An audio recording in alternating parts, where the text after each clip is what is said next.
Magandang hapon po mga kaubayan. Ang video na ito mga kaubayan ay nandito po ako sa parola ng Olongapo. Parola ng Olongapo ito mga kaubayan. Iikot yung camera mamaya, makita nyo ang parola. Pero pagpastan po muna natin ang kagandahan ng karagatan ng Olongapo. Ito pagpastan natin mga kaubayan, iikot ko po itong ating camera. Yan po, ang daming naliligo dito mga kaubayan. Kung nyo po maalala, yung gawin doon, yun po yung tinatawag na Hanchin po. Yun mga kaubayan. At pag inikot naman po natin ang camera na ganyan, ito na po yung dulo ng karugtong ng Hanchin. Yan, papasok na po tayo ng SBMA. Ito, nasasakupan na po ng SBMA ito mga kaubayan. Itong area na yan. At ito na po, SBMA na po mismo yan mga kaubayan. Yan po, SBMA. Yan, itong karagatan na ito, nasasakupan po ng SBMA. Ayun oh, may duman na bangka mga kaubayan. Napakaganda na po dito mga kaubayan. Hindi po tulad ng dati. Ito na po yung SBMA. Yan po, pagmasdan po natin mga kaubayan. Kasi nandito po ako sa parola mismo ng Olongapo. Itong parola na ito mga kaubayan ay makasaysayan po. Itong parola na ito, tutukan po natin itong parola na ito mga kaubayan. Iayos po natin ang camera, iyan. Ang daming naliligo dito mga kaubayan. Ito po. Nandito po tayo sa dulo ng parola. Ito po yung tinatawag na parola.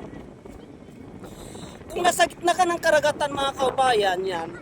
Inyo pong makikita, kahit nasa gitna ka ng karagatan, itong liwanag, ilaw ng parola, ibig sabihin po ay papasok na po kayo ng Olongapo.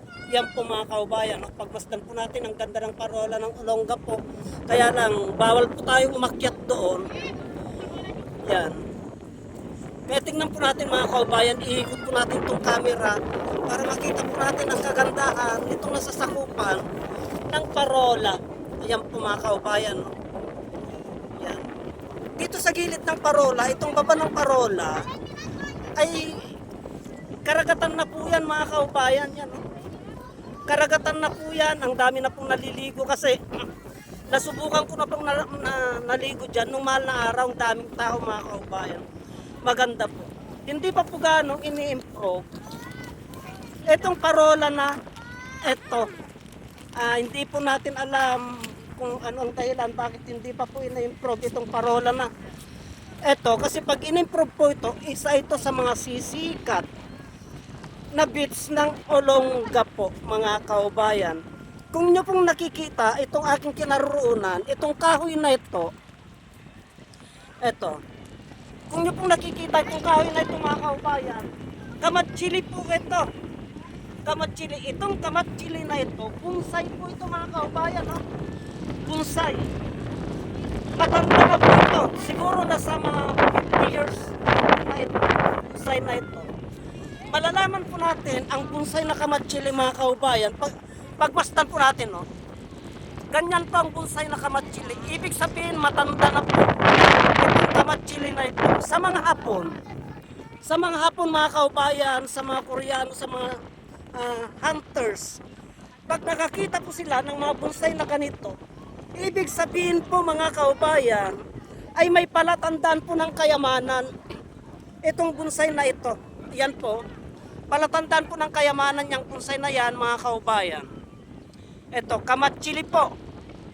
Kaya kung kayo po ay gumagala, nagpupunta po kayo sa mga iba't ibang lugar mga kaubayan at nakakita po kayo ng bonsai na ganito, ibig sabihin, ang mga bonsai na ganito mga kaubayan, ay may nakatagong kayamanan sa kanyang nasasakupan. Yan po. Isa po yan sa mga palatandaan ng mga treasure hunter.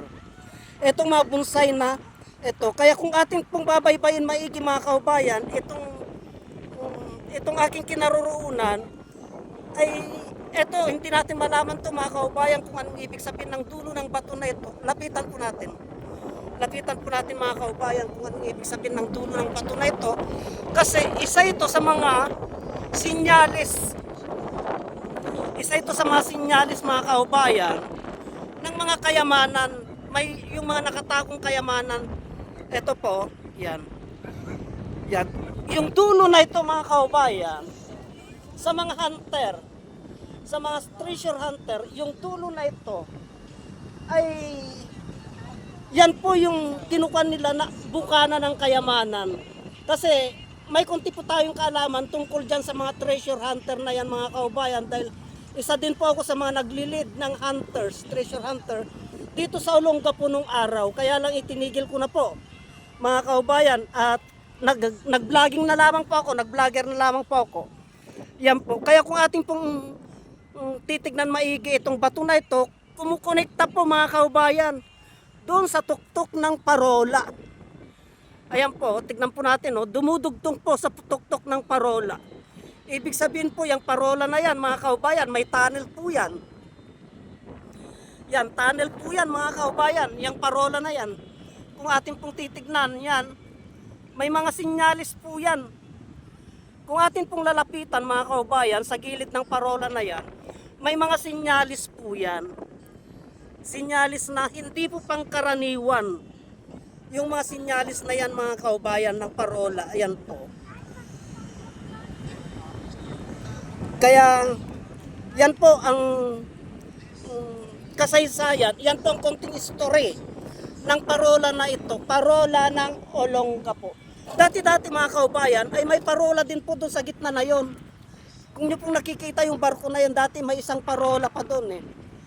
Kaya lang hindi ko na po matandaan kung bakit paano nawala yung parola na yun doon sa gitna ng doon sa may barko na yun mga kaubayan. Kaya hanggang dito na lamang po ang video na ito mga kaubayan, at subaybayan nyo po yung mga kasunod na videos nito. Hanggang dito na lamang po at marami pong salamat.